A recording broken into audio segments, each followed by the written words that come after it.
जो चीजें कर। बिस्मिल्लाहिर्रहमानिर्रहीम। तो हम आज स्टार्ट कर लेंगे test number 10। Last time we have been discuss test 1 to 9।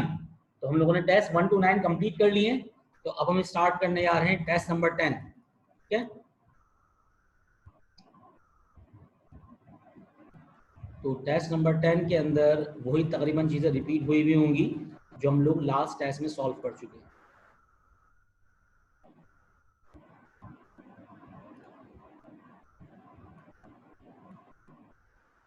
तो टेस्ट नंबर 10 इनिशियल, सबसे पहली बात कि the amount of sulphur present in 1.5 moles of H2SO4 is, H2SO4 के अंदर सल्फर का कितना अमाउंट है अगर सल्फ्यूरिक एसिड के कितने मोल्स हों, 1.5 मोल्स। ठीक है, तो यहां पर हमारे पास जो है पहली बात सल्फ्यूरिक एसिड का फॉर्मूला मास। तो सल्फ्यूरिक एसिड का फॉर्मूला मास कितना होता है भाई, पहले जरा ये देख लेते हैं। देखिए जो न्यूमेरिकल टाइप है ना तो वो देख लेंगे हम लोग कितने। तो H2SO4 का, H2SO4 का जो हमारे पास फॉर्मूला मास है, ठीक है, फॉर्मूला मास है वो तकरीबन कितना है, वो है 98 AMU। ठीक है, तो इट मीन दैट कि अगर हम बात करें कि 1 मोल के अंदर 98 AMU होता है। ठीक है, 1 मोल में कितने होते हैं, 98 AMU। और ये किसके इक्वल है, ये इक्वल है 1 मोल, 1 मोल की इक्वल है। तो इसका मतलब कि हाफ मोल में कितने हो जाएंगे भाई, 49। ठीक है, हाफ मोल में कितने हो जाएंगे, 49। इट मीन दैट 1.5 मोल्स के अंदर कितने ग्राम्स हैं, 1.5 मोल्स के अंदर अगर देखें कि हमारे पास ये 1.5 मोल्स, 0.5 मोल्स अगर इसके हम लें 49 ग्राम्स, तो ये 49 ग्राम्स किसके अंदर होंगे, ये हमारे पास होंगे 0.5 मोल्स के अंदर। ठीक है, कितने, 0.5 मोल्स। अब आसानी हो जाएगी करने में। तो इसका मतलब टोटल मोल्स कितने हमारे पास, टोटल मोल हैं 1.5, टोटल मोल है 1.5। इट मींस दैट 98 में प्लस 49 कर लेंगे, 17 7 147। ठीक है, तो इसका मतलब ये हो गया हमारे पास कि अगर इन दोनों को हम ऐड कर लें तो कितना आ जाएगा, 147 ग्राम विल बी इक्वल्स टू कितना है, 1.5 मोल्स। ऐसा ही है। ठीक है, तो इसका मतलब सल्फ्यूरिक एसिड के 1.5 मोल्स में कितने ग्राम होते हैं, 147 ग्राम। ठीक है, तो सिंपल यहाँ पे अगर हम मेथड अप्लाई करते हैं, क्या मेथड अप्लाई करें भाई, कि 198 ग्राम्स अगर हमारे पास 98 ग्राम H2SO4 हो तो उसके अंदर सल्फर कितना होगा, सल्फर 1 मोल है, इसका मतलब 32 ग्राम्स, 32 ग्राम्स सल्फर। तो इसका मतलब 1 ग्राम में कितना होगा, 1 gram sulphuric acid contain 32 divided by 98। ये कितना आ गया भाई हमारे पास, 0 पॉइंट जो भी आएगा, ठीक है, ये वैसे आएगा हमारे पास 0.32 ग्राम्स। क्या चीज़ आ गई है, ये आ गया सल्फर। और 1 ग्राम में इतना है, तो हमें कितने गिवन है, हमें है 1.5 मोल्स। 1.5 मोल्स कितना है, 147 ग्राम। तो 147 ग्राम से इसको मल्टीप्लाई करवा देंगे। ठीक है, 147 मल्टीप्लाई बाय 0.32 ग्राम्स, और ये किसके इक्वल आ जाएगा, ये तकरीबन इक्वल आना चाहिए इसको 48 के, 47.04। इट मींस दैट जो अप्रोक्सीमेट आंसर है, वैसे 47 है तो इसके अंदर 47 का मतलब अप्रोक्सीमेट आंसर इज 48 ग्राम्स। ठीक है, तो यहाँ पर आसान सी बात थी कि अगर इस टाइप का न्यूमेरिकल है, ठीक है, तो 48 ग्राम्स कंप्लीट हो गया ये।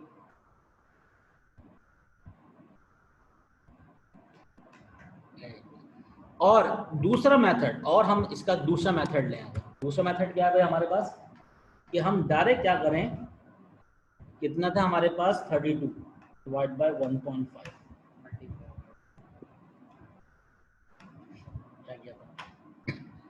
तो यहां तक हमने कर लिया। अगर हम ये करें जो गिवन मोल्स हैं 1.5, ठीक है, इसको मल्टीप्लाई कर दें किससे, मास ऑफ सल्फर से 32, ठीक है भाई। यानी कि हमारे पास दूसरा मेथड है, एक मेथड हमने नॉर्मल लगा दिया कि सल्फ्यूरिक एसिड के 98 ग्राम्स में 1 मोल होता है, तो 0.5 में 49 मोल्स होंगे, तो टोटल हमारे पास कितने मोल्स आ गए, 1.5 मोल्स, ठीक है। देखें पहले तो हमने क्या निकाल दिया, हमने सिंपल रिलेशनशिप लगाया, ये जो था ना ये हमारे पास रिलेशनशिप है, ठीक है, ये जो हमने लगाया है फर्स्ट वन इज ये रिलेशनशिप के अंदर 137 ग्राम्स होते हैं 1.5 मोल्स में, तो वहां से भी हमने मास निकाल दिया। और एक शॉर्टकट मेथड जो है, ठीक है, शॉर्टकट टेक्निक क्या है, अगर कंपाउंड का, पूरे कंपाउंड का, पूरे मॉलिक्यूल का आपके पास मोल्स गिवन हो और हमें उसमें से एक एटम का मास कैलकुलेट करना, ठीक है, तो क्या करें भाई, मतलब ये शॉर्टकट मेथड है ये कि आप मोल्स को मल्टीप्लाई करा देंगे उस एटम से जो कि उस एलिमेंट के अंदर मौजूद है। अब एक सल्फर है तो 32, अगर 2 सल्फर होते तो किससे मल्टीप्लाई करवाते, 64, और आंसर वही आएगा 48, ठीक है। तो ये एक शॉर्टकट टेक्निक हो गई, जो समझ में आ रहा है आप कर लें। इसका मतलब कि यहाँ पर क्या है कि अगर हमें एक मॉलिक्यूल का मोल गिवन है, एक मॉलिक्यूल के मोल्स गिवन है और उसके अंदर किसी एक एटम का मास कैलकुलेट करना है, ठीक है, तो जो गिवन मोल हो उसको मल्टीप्लाई करवा दें उस एटम के एटॉमिक मास से जो प्रेजेंट है उसमें। अब सल्फर 1 है तो हमने 32 से मल्टीप्लाई करवाया, अब सल्फर यहां पर 2 होते तो हम किससे मल्टीप्लाई करवाते, 64 से। क्लियर। नाउ अब थ्योरेटिकल क्वेश्चंस हैं। In endothermic process increase in temperature shift the reaction. इस टाइप के मल्टीपल चॉइस पहले भी पूछे जा चुके हैं।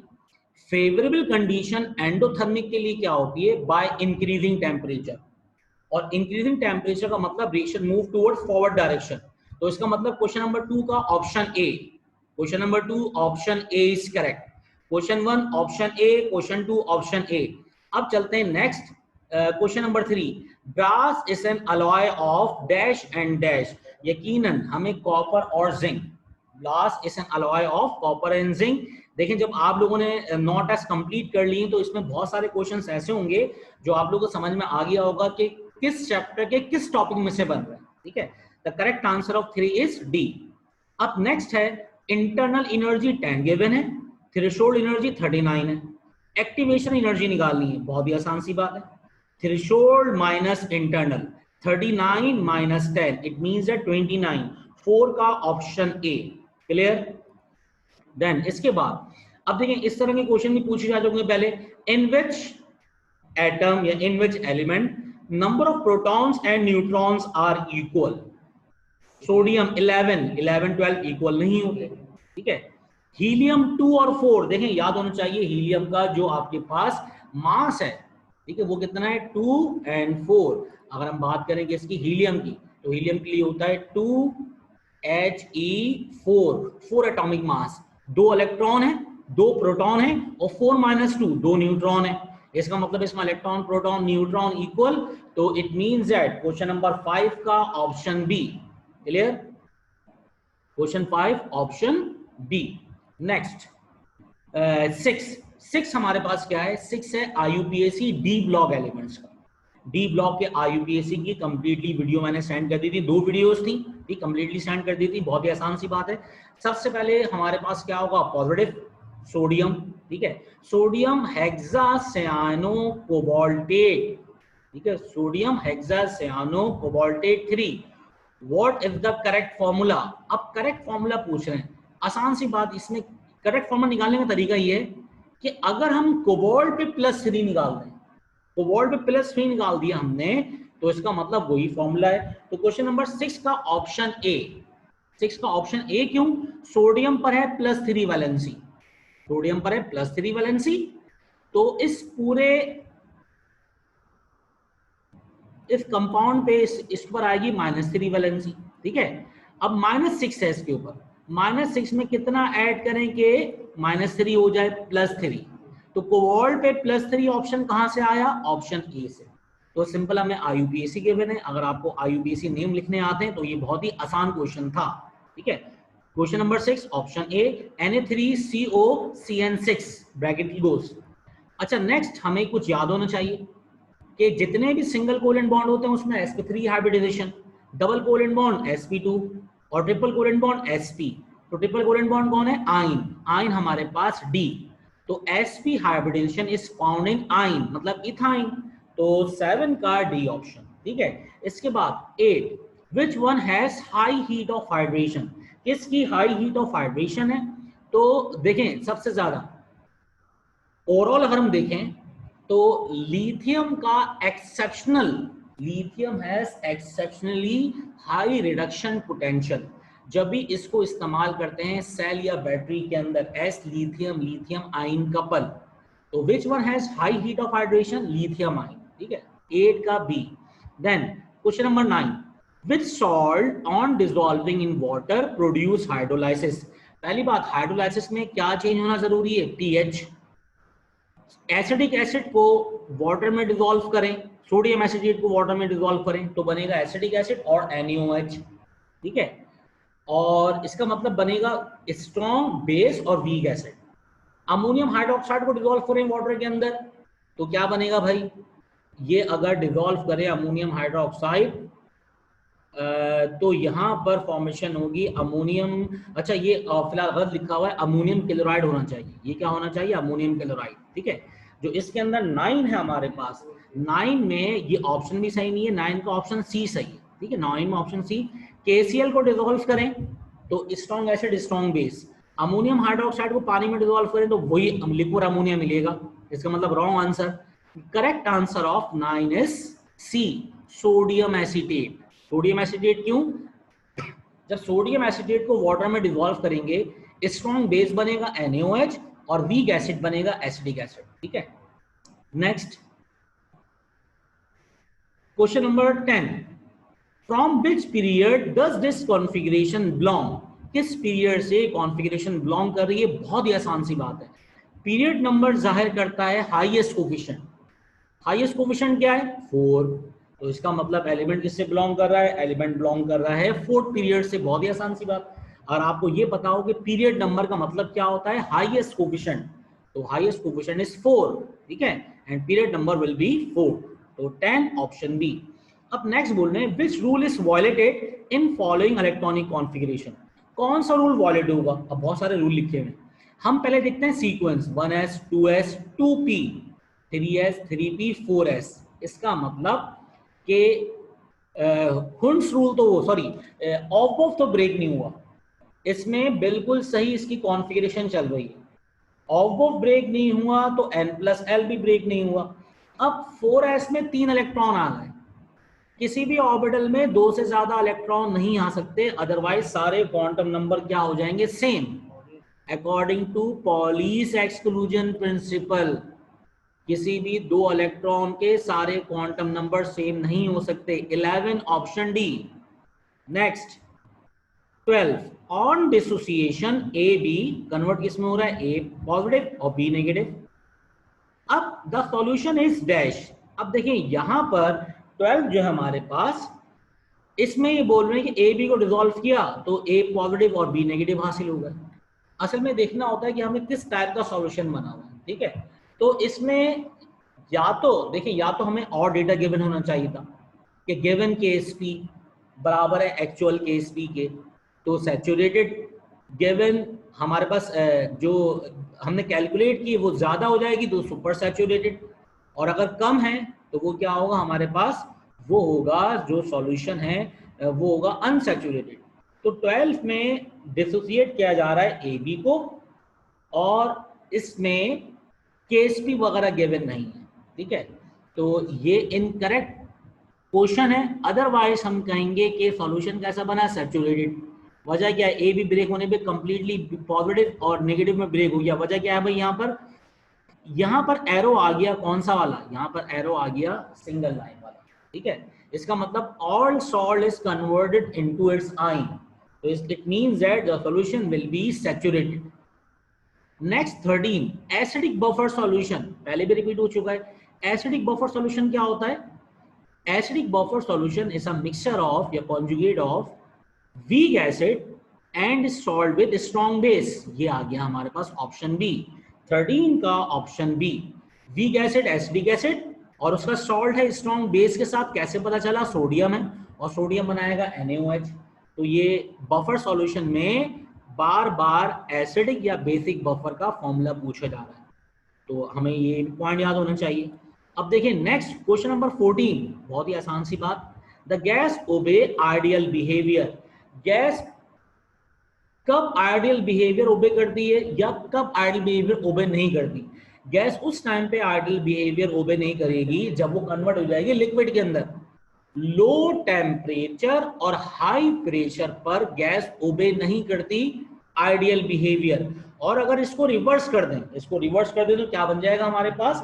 हमारे पास बन जाएगा यहाँ पर जो गैसेस होती हैं वो हाई टेम्परेचर और लो प्रेशर के ऊपर ओबे करती हैं गैस लॉस। तो 14 का ऑप्शन डी, 14 का ऑप्शन डी। नेक्स्ट देखें, हमें Cl2O4 के अंदर क्लोरीन का ऑक्सीडेशन नंबर निकालना है। कल भी निकाला था, बहुत ही आसान सा है। Cl2O4, इस पे कुछ भी नहीं लिखा हुआ, इट मींस दैट चार्ज कितना है इसका ओवरऑल 0।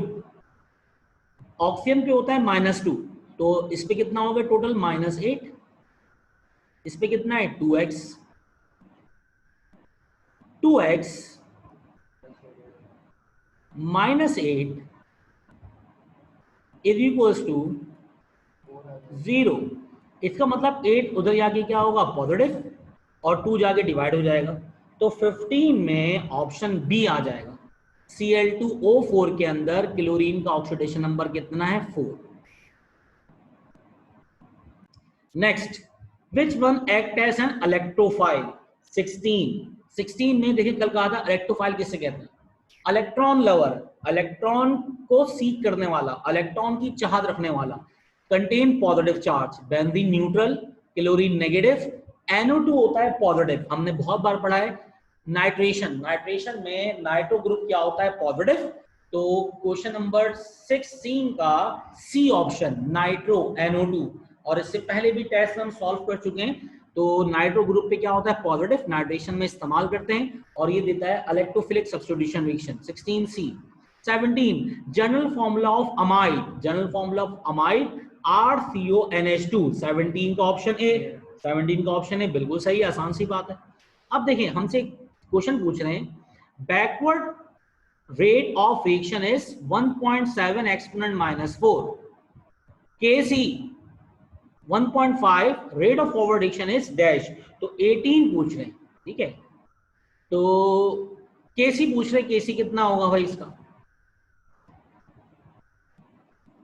अब यहां पर Kc निकालने का तरीका क्या है? Kc is the ratio between, अब देखिए नई चीज आ गई है तो इसका मतलब पहले सीख लें क्या है। देखिए Kc is the ratio between, Kc is the ratio between constant for forward reaction to the constant for backward reaction. तो बहुत ही आसान सी बात है। फॉरवर्ड रिएक्शन कितना गिवन है? फॉरवर्ड रिएक्शन हमें गिवन नहीं है, फॉरवर्ड रिएक्शन हमें गिवन नहीं है ना, हमें फॉरवर्ड रिएक्शन निकालना है। इसका मतलब Kb निकालने के लिए क्या करें? Kb निकालने के लिए Kc को मल्टीप्लाई करवा दें किससे? कांस्टेंट फॉर बैकवर्ड रिएक्शन से, कांस्टेंट फॉर बैकवर्ड रिएक्शन से मल्टीप्लाई करवा देंगे तो क्या आ जाएगा हमारे पास? हमारे पास ये आ जाएगा 1.5 को मल्टीप्लाई करवा दें किससे? 1.7 से, ठीक है। तो 18 का ऑप्शन डी, 18 का ऑप्शन डी। बात समझ में आती है? ठीक है, देखिए अब असल में क्या है, हमें क्या निकालना है? हमें निकालना है कांस्टेंट फॉर फॉरवर्ड रिएक्शन, तो Kc इंटू Kb, तो ये कांस्टेंट फॉर फॉरवर्ड रिएक्शन निकलेगा भाई। ये Kb नहीं है, ये Kb है, ठीक है, ये Kf है, ये Kf constant for forward reaction. हमें फॉरवर्ड रिएक्शन निकालना था ना भाई, तो Kb जाके मल्टीप्लाई हो गया Kc से, तो आसान सी बात, Kc कितना है? Kc है 1.5 और Kb कितना है? 1.7 एक्सपोनेंट -4, तो एदर इज ऑप्शन आ गया। तो इसका मतलब देखिए न्यूमेरिकल किस तरीके से आ रहे हैं, कोई बहुत लंबे चौड़े न्यूमेरिकल नहीं आ रहे। अगर आप लोगों ने सही से वो न्यूमेरिकल देखे हुए हो जो मैंने वीडियो में दिखाए हुए, तो उसका कोई एक ऑप्शन आ जाता है, कोई एक स्टेप आ जाता है। देखिए एक स्टेप आ गया, तो अगर हमें फॉर्मूला पता हो तो हम इजीली कर लेंगे। तो correct answer of 18 is D. 19 पे चलते हैं। 2-chloro-2-methyl-butane, the number of beta carbons are। आसान सी बात है, 2-chloro-2-methyl-butane बना दें आप, ठीक है। नेम टू स्ट्रक्चर की वीडियो में इंशाल्लाह सेंड कर दूंगा आपको, ठीक है। तो 2-chloro-2-methyl-butane के अंदर 2 पर मिथाइल लगे हुए, 2 पे क्लोरो लगा हुआ है। बोल रहे बीटा कार्बन कितने हैं, तो 19 में 3 बीटा कार्बन है यहाँ पर। 19 में कितने, 3 बीटा कार्बन। लेकिन अगर हम चेन नहीं बनाते, हम चेन बनाए जरा, क्योंकि अभी हमारा बोर्ड तो है नहीं, तो हम चेन बनाते हैं। पहले बनाते हैं कितने ब्यूटेन, 1 2 3 4, ठीक है। इसमें नंबरिंग कर दें लेफ्ट साइड से 1 2 3 4। तो अगर हम ऐसा करें कि अल्फा कार्बन ले लें 2 क्लोरो, ये सेकंड वाला क्लोरो ले लें हम। सेकंड वाला क्या किया हमने सेकंड वाला लिया, ये फर्स्ट कार्बन एटम, ये सेकंड कार्बन एटम, ये थर्ड कार्बन एटम और ये फोर्थ कार्बन एटम, ठीक है। तो 2 पे लगा दिया हमने क्लोरो और 2 पे लगा दिया मिथाइल। 2 पे लगा दिया क्लोरो और 2 पे क्या लगा दिया हमने, अजीब सा हो गया जरा ये, 2 पे क्लोरो लगा दिया और 2 पे क्या लगा दिया हमने, मिथाइल लगा दिया। इसका मतलब बीटा कार्बन कितने हैं, देखें बीटा कार्बन हमारे पास, ये मिथाइल लगा हुआ है ना, बीटा कार्बन ये भी हो सकता है, बीटा कार्बन ये वाला भी बीटा कार्बन हो सकता है, ये वाला भी बीटा कार्बन हो सकता है, ये वाला भी बीटा कार्बन हो सकता है। तो 3 बीटा कार्बन। अल्फा तो वो होगा ना जो डायरेक्टली अटैच होगा फंक्शनल ग्रुप के साथ, ठीक है। अब फंक्शनल ग्रुप के अलावा बाकी जो कार्बन है वो 3 है। अल्फा कार्बन के साथ कितने कार्बन अटैच हैं, 1 2 3। इसका मतलब हमारी मर्जी हम बीटा कार्बन किसी को भी दें, हमारी मर्जी हम बीटा कार्बन इसको दे दें, ये बीटा कार्बन है। हमारी मर्जी हम बीटा कार्बन इसको दे दें, ये बीटा कार्बन है। हमारी मर्जी हम बीटा कार्बन इसको दे दें, तो 3 बीटा कार्बन एटम हो सकते हैं। It means that 19 option C, ठीक है, beta carbon. Next 20, beta elimination, the hydrogen move from dash. Beta elimination में अल्फा कार्बन से निकलता है फंक्शनल ग्रुप और बीटा कार्बन से क्या निकलता है, बीटा कार्बन से निकलता है हाइड्रोजन। तो आसान सी बात, 20 का ऑप्शन सी, 19 का भी सी और 20 का भी सी। अब देखें जो आप लोगों के चैप्टर हैं 7 8 9 ना, तो मुझे पास वर्क करवाने का मकसद यही था कि सवाल किस तरीके से पूछे जा रहे हैं। तो आप लोगों को मैंने जो हैंडआउट्स ऑर्गेनिक के दिए हैं उसमें शॉर्टकट कीज जो लिखी हुई है, बीच में लिखा हुआ है alkane, left side properties, right side के ऊपर हमारे पास क्या है, इसकी प्रिपरेशंस, वो याद होनी चाहिए। जैसे हम आगे बढ़ रहे हैं हम देख रहे हैं टेस्ट के अंदर जो चैप्टर नंबर 6 7 8 हैं उनमें इस टाइप के क्वेश्चन पूछे गए कि इथाइन अगर वाटर के साथ रिएक्ट करे तो फाइनल प्रोडक्ट क्या होगा, इथेनॉल। ऑक्सीडेशन करवाएं तो ओल से क्या बनेगा, आल, आल से क्या बनेगा, ओइक एसिड। इसी टाइप की चीजें पूछी आ रही हैं। अल्फा कार्बन क्या है, बीटा कार्बन क्या है, इस टाइप की चीजें पूछी आ रही हैं। इलेक्ट्रोफाइल क्या है, न्यूक्लियोफाइल क्या है। तो ये बहुत लंबे लंबे रिएक्शंस पूछे नहीं आ रहे हैं आपसे, ठीक है। रिएक्शन का नाम पूछ लेंगे, हेलोजिनेशन हो रही है, डिहाइड्रो हेलोजिनेशन हो रही है, इस टाइप का। क्वेश्चन नंबर 21 जो है हमारे पास, एनाइन मूव्स इलेक्ट्रॉन। एनाइन जो होते हैं, question number 21, A9 moves electron. अच्छा ये जरा ना ऑप्शन में जरा थोड़ा मिस्टेक है, एनाइन हमेशा मूव करते हैं एनोड की तरफ, ठीक है।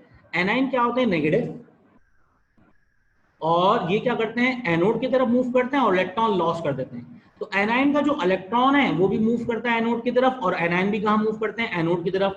21 ऑप्शन ए। नेक्स्ट, अब ये चीज हमें याद होनी चाहिए, फिनॉल का बॉइलिंग पॉइंट। देखिए अब ये चीज पूछ ली गई है तो कुछ फिजिकल प्रॉपर्टीज ऐसी हैं जो पेपर में हमें याद होनी चाहिए। 22 में ऑप्शन ए, फिनॉल का बॉइलिंग पॉइंट होता है 180 degree Celsius. The boiling point of phenol is 180 degree Celsius. अब देखें सेकंड क्वेश्चन क्या है, a certain compound contain 3.6 grams of carbon and 4.8 grams of oxygen. What is the molecular formula? अब simple एक compound given है, हमसे पूछने पे गई इसके अंदर ना इसका मॉलिक्यूलर फॉर्मूला क्या होगा, दोनों के मासेस गिवन। 23 में अब देखिए तरीका क्या है, दो तरीके हैं इसके।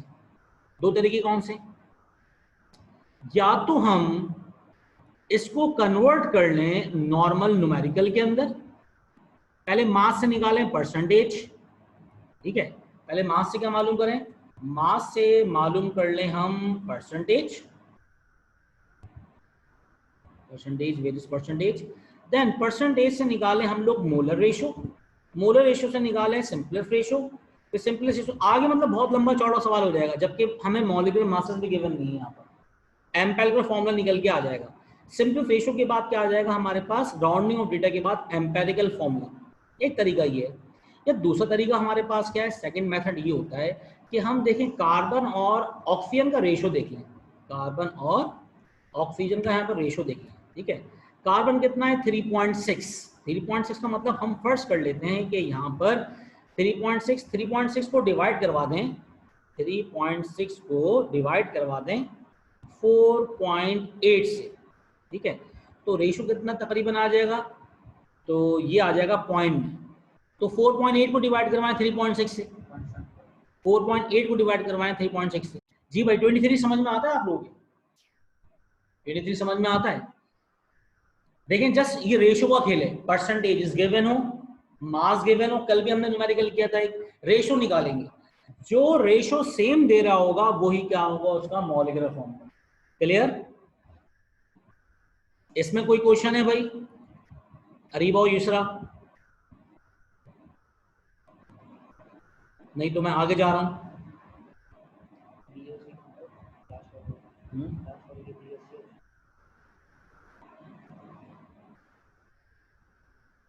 आ जाएंगे ना क्लियर करने के बाद।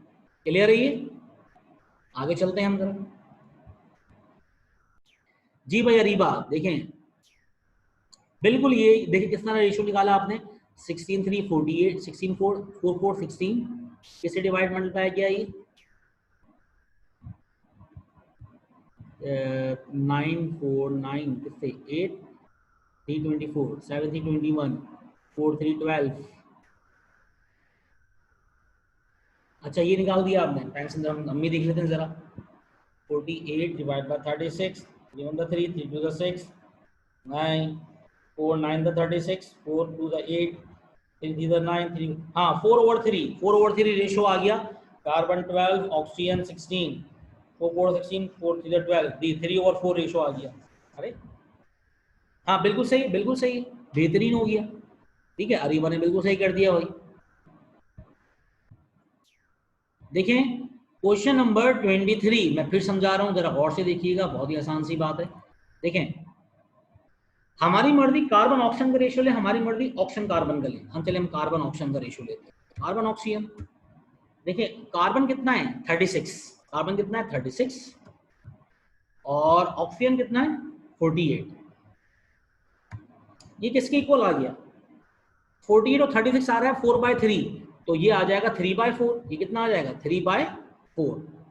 ये क्या था, ये हमें गिवन था, ये हमें क्या था गिवन। अब ऑप्शन ए में फॉर्मूला क्या है, कार्बन मोनोऑक्साइड। फॉर्मूला क्या है कार्बन मोनोऑक्साइड, तो इसका रेशियो निकाल दें। कार्बन 12 ऑक्सीजन 16, देखिए इसका रेशियो देखिए कितना आएगा 3/4 आ जाएगा, 3/4, ठीक है। ये क्या थे हमारे पास ऑप्शंस, ये ऑप्शन है, ठीक है। तो option A is correct. Carbon और ऑक्सीजन ये हमें गिवन था, 36 और 48 ऐसे गिवन नहीं था, हमें 3.6 और 4.8 गिवन था। हमने मल्टीप्लाई और डिवाइड करवा दिया 10 से, तो 3.6 को 36 लिया और 4.8 को 48 लिया, ठीक है। तो डिवाइड करवाने पर क्या मिला हमारे पास 3/4। 3/4 के बाद हमने क्या किया, हमने कुछ इस तरीके से किया कि जो ऑप्शन था हमारे पास ए, हमने उसको लिया और 12 डिवाइड बाय 16 कर दिया, तो ये 3/4 ये ऑप्शन आ गया। क्लियर?